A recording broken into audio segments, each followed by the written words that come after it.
はいどうも、ホルモン島田チャンネルのブッチャー島田です。皆さんが食べているタンは牛タンですか、豚タンですか？タンって書いてあるから気にせず食べてる人も実はいるんじゃないでしょうか。大きいから牛タンだと思っているそこのあなた、それ本当に牛タンですか？今日は焼肉屋のタンの秘密教えちゃいます。それでは早速やっていきましょう。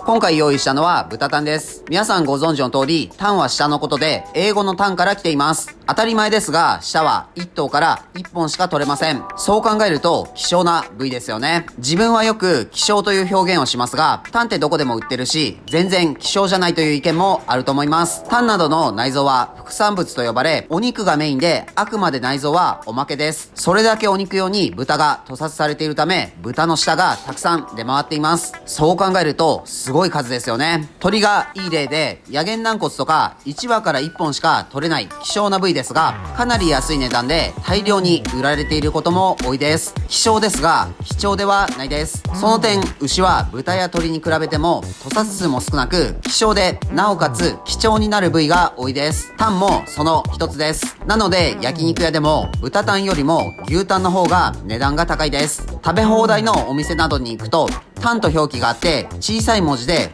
豚やポークと書いてあることもあります。なのでたまに牛タンだと思って豚タンを食べている人や、自分が何のタンを食べているかわからない人もいます。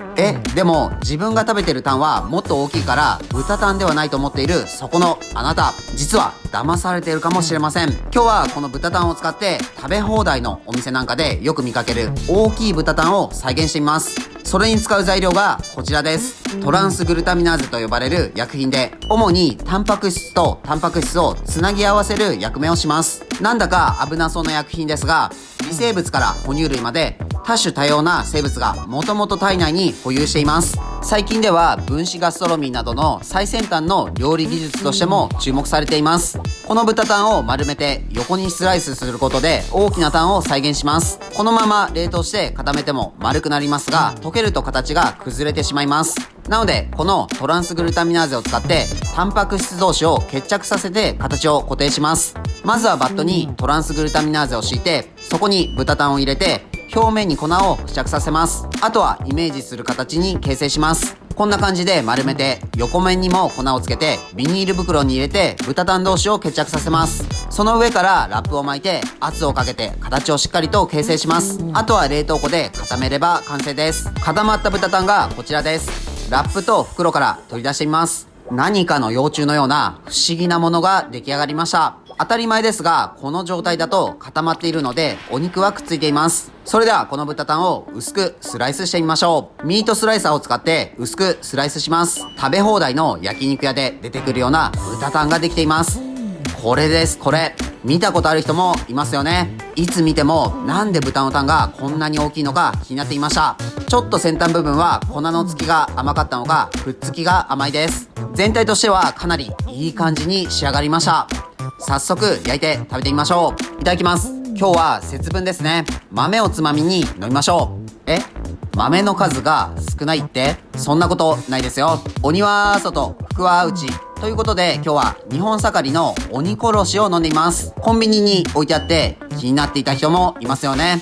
ちなみに鬼殺しという銘柄のお酒は日本各地に存在します。平安時代に京都の大江山に住み着いていた酒呑童子という酒好きの鬼を退治するときに酒を飲ませ酔っ払わせて退治したという逸話から、鬼のように屈強な男でも酔いつぶれてしまうぐらいにうまいアルコール度数の高いお酒のことを鬼殺しと呼ぶようになったそうです。またこの日本盛りの鬼殺しは鬼を殺すほど辛い日本酒だから鬼殺しとしたそうです。何よりこの可愛い紙パックにストローの見た目で中身が辛い日本酒、これこそまさに羊の皮をかぶった狼です。いや、乙女な見た目で中身は鬼です。味はすっきりとしていて淡麗な辛口の日本酒で飲みやすいです。見た目で判断してはいけませんね。これを普段から飲むようになったら酒飲みの上級者です。それでは豚タンを焼いて食べてみます。完全に解凍されていますが、しっかりとお肉は決着しています。この状態で出てきたら豚のタンだとは思わないですよね。大きいからなんとなくお得な感じもします。焼いてもしっかりと決着されています。特に薬品などの味はしません。薄切りにすることでまた違った食感を楽しむことができるのは面白いですね。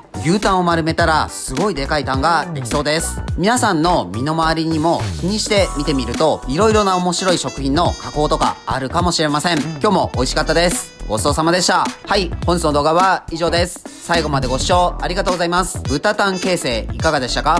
こういった工夫がいろいろあって面白いですね。自分たちは群馬県前橋市と高崎市でホルモンしまったというホルモン屋をやっています。群馬には美味しいお肉を食べられるお店がたくさんあるので、群馬に来た際はいろいろ探してみてください。この動画がいいなと思いましたらチャンネル登録、高評価よろしくお願いします。